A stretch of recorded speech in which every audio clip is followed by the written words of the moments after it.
In Philippines, our parents don't say, "Nak, uy, gumising ka na. May pasok ka pa." They say, "Piste pa mata mo, puntag na sa'yo na kaysa puntag. Sige, dyan pa mo katulog. Naumanan lang kung di ka mo. Wala dyan pa mo ka mata. Kami kini sa una." Di gina mawala ang kami sa una. Kami kini sa una. Sa'yo kami mata. Alas 4, namugtaw na may kinangabo na may wagi may make pa na mag-aswat may dagong galon. Para lang na may kayo na magikawaga sa pinggan, nagikaligo.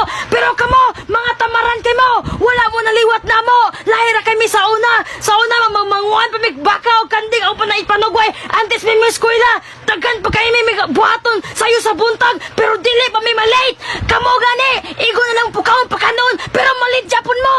Piskot mo! Wala may kapulong sa yung mga bataan mo. Kung mag-ulan siguro o kwarta, kamo, tulog yapon mo. Di mo kasalo sa blessing. Lahira mo na mo sa una.